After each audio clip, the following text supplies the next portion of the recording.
நாளைக்கான வீடியோ தாங்க வந்திருக்கு. வீடியோ வந்து சூப்பரா இருந்துச்சு அப்படின்னு தாங்க சொல்லணும். ஒரு பக்கம் பார்த்தா, நம்ம வள்ளி இருக்காங்கல்ல, அவங்ககிட்ட வந்து கண்மணி வந்து மாசமா இருக்கிற விஷயம் வந்து அவங்களுக்கு வந்து தெரிஞ்சு போச்சு அப்படின்னு தாங்க சொல்லணும்.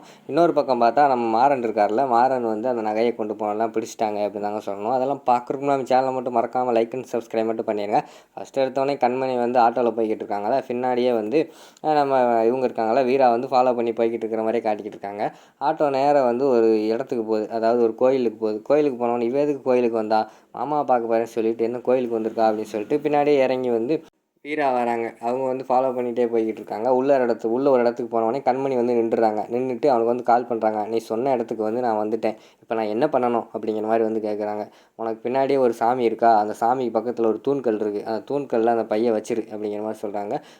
வேறு யார் எடுத்துகிட்டு போயிட்டா நான் என்ன பண்ணுறது அப்படிங்கிற மாதிரி வந்து கண்மணி சொல்கிறாங்க. அது உனக்கு தேவையில்லாத விஷயம், நீ வச்சுட்டு போ, நான் உன்னை பார்த்துக்கிட்டு தான் இருக்கேன், நான் வந்து எடுத்துக்கிடுவேன், அது யாரும் எடுக்க மாட்டாங்க அப்படிங்கிற மாதிரி வந்து அந்த மிரட்டினால வந்து சொல்லிக்கிட்டு இருக்கிற மாதிரி காட்டுறாங்க. சரின்னு சொல்லிட்டு கண்மணி அந்த இடத்துல பையை வச்சுட்டு ஒருவன் போயிடுறாங்க. அதை வந்து நம்ம இவங்க பார்த்துட்டே இருக்காங்க. வீரா பார்த்துட்டு என்ன இந்த இடத்துல வந்து பையை வச்சுட்டு அவள் பாட்டில் போய்கிட்டே இருக்காதா, என்ன விஷயம் அப்படின்னு சொல்லிட்டு அவங்களும் ஒளிஞ்சு நின்று பார்த்துக்கிட்டே இருக்காங்க. கண்மணி அந்த இடத்த விட்டு போயிடுறாங்க.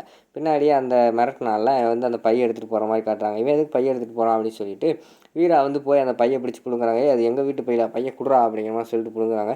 அங்கிட்டு போமா அப்படின்னு சொல்லிட்டு வீராவை வந்து அந்த திருநை வந்து தள்ளி விட்டுட்டு போகிறான். அந்த நேரத்தில் வந்து மாறன் வந்து மாதம் என்ட்ரி கொடுக்குற மாதிரி காட்டுறாங்க. மாறன் வந்தோடனையும் மாறன் வந்து சண்டை போட்டுக்கிட்டு அவங்க கூட சண்டை போட ஆரம்பிச்சிடுறாங்க. மாறனை தள்ளி விட்டு அவன் வந்து ஓடிடுறான். பின்னாடியே வந்து நம்ம வீராவும் மாறனும் ஃபாலோ பண்ணிட்டு போகிறாங்க. ஒரு இடத்துல போய் நின்றுறான். என்னென்னு பார்த்தா அவனுக்கு சப்போர்ட்டுக்கு இன்னும் ரெண்டு ரவுடிங்க வந்து அவங்களுக்கு ஹெல்ப் பண்ணுற வர மாதிரி காட்டுறாங்க. 3 பேர் கூட வந்து நம்ம மாறன் வந்து மாதம் சண்டை போட்டுக்கிட்டே இருக்கிற மாதிரி காட்டுறாங்க. ஒரு ஸ்டேஜில் வந்து சண்டை போட்டு அந்த பேக்கை வந்து பிடிங்கிடுறாங்க. ஒருத்தன் வந்து கத்தி எடுத்து கொண்டு போய் நம்ம மாறனுக்கு பின்னாடி வந்து முதுகில் வந்து கிழிச்சிட்றான். அதை பார்த்த உடனே நம்ம வீராவுக்கு வந்து மனசு தாங்கலை. மாறா வந்துரு சண்டை போட வேணாம், வா வந்துரு அப்படின்னு சொல்லிட்டு கூப்பிட்டு வந்துடுறாங்க. ஃபஸ்ட் எய்ட் பண்ணுவோம் உனக்கு அப்படின்னு சொல்லிட்டு அவனுக்குள்ள இடத்துல உட்கார வச்சிடுறாங்க. உட்கார வச்சு அவனுக்குள்ள பஞ்செல்லாம் வச்சு ஜிஞ்சர்லாம் வச்சு சின்ன கெட்டு மாதிரி போட்டு விட்றாங்க.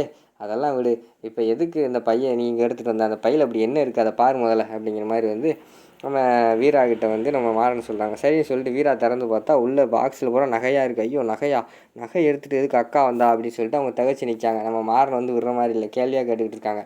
நகையெல்லாம் எடுத்துகிட்டு நீ எதுக்கு இந்த நேரத்தில் இங்கே வந்த அப்படிங்கிற மாதிரி சொன்னோன்னே அவங்க வந்து சமாளிக்காங்க. என்ன சொல்கிறேன்னு தெரியாமல் நான் வந்து நகையை பாலிஷ் போட கொண்டு வந்தேன் அப்படிங்கிற மாதிரி சொன்னோன்னே பாலிஷ் போட கொண்டு வந்தியா, இவ்வளோ வீட்டில் அவ்வளோ கார் இருக்குது, டிரைவர் இருக்காங்க, நான் இருக்கேன், யார்கிட்டயா சொல்லியிருந்தா அவங்கள கூட்டு போயிருப்பேன் பாலிஷ் போட, தனியாக நகை எடுத்துகிட்டு எதுக்கு வந்தேன் அப்படிங்கிற மாதிரி சொல்லிட்டு இருக்காங்க. இல்லை உங்களுக்கு சிரமம்னு சொல்லிட்டு நான் வந்தேன் அப்படிங்கிற மாதிரி வந்து வீரா சொல்கிறாங்க.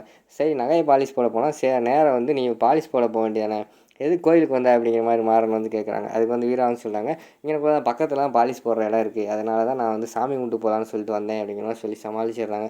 சரி வா ஏறு வண்டிக்கு வா வீட்டுக்கு போவோம் அப்படிங்கிற மாதிரி சொல்லிவிட்டு அவங்க வந்து வர மாதிரி காட்டிக்கிட்டு இருக்காங்க. அந்த நேரத்தில் வந்து நம்ம இவங்க இருக்காங்கல்ல வள்ளி வந்து என்ன மருமகளோ நாள் நல்லா சமைச்சா, இப்போ ஆளவே காணும் அப்படின்னு சொல்லிட்டு அவளோட ரூமுக்குள்ளே போகிறாங்க. ரூமுக்குள்ளே போய் என்ன ஆளை காணும் அப்படின்னு சொல்லிட்டு அவனுக்குள்ளே குப்பைத்தொட்டியில் பார்க்காங்க. குப்பைத்தொட்டியில் பார்த்தா ஒரு பெரிய மாத்திரை இது இருக்குது. மாத்திரையை பார்த்தோம், என்ன இவ்வளோ பெரிய மாத்திரை, அதுவும் எல்லா மாத்திரையும் போட்டிருக்காங்க, யார் இந்த மாத்திரையெல்லாம் போட்டுக்கிட்டு இருக்கா, அது இவ்வளோ ரூமில் கிடக்கே அப்படின்னு சொல்லிட்டு யோசிச்சு பார்த்துக்கிட்டு இருக்காங்க.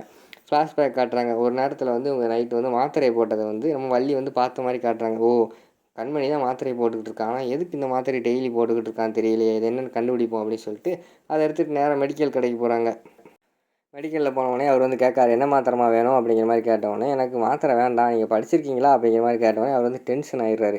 என்னை பார்த்து படிச்சிருக்கேன்னு சொல்கிறீங்களா, படிச்சுட்டு தான் வேலைக்கு வந்திருக்கேன் அப்படிங்கிற மாதிரி சொன்னோன்னே, சரி உங்களுக்கு ஒரு மாத்திரையை சொல்கிறேன், அது என்ன மாத்திரைன்னு சொல்ல முடியுமா அப்படிங்கிற மாதிரி கேட்டவுடனே, அதெல்லாம் சொல்ல முடியாது அப்படிங்கிற மாதிரி சொல்லிடுறாரு.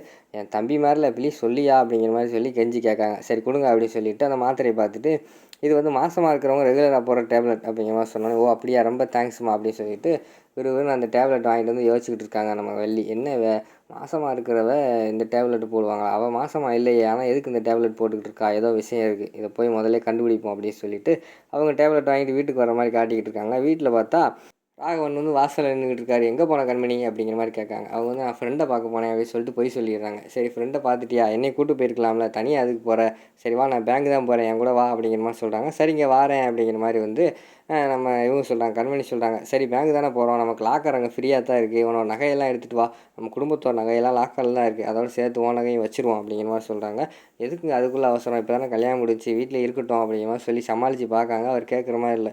போ நகை எடு, இதனால் என்ன இருக்குது, வீட்டில் இருந்தால் நமக்கு தான் பிரச்சனை, பேங்கில் வச்சுட்டு அது பாட்டில் சேஃபாக இருக்கும், தேவைப்படுற நேரம் போய் எடுத்துகிட்டு வந்துடுவோம் அப்படிங்கிற மாதிரி சொல்கிறாங்க.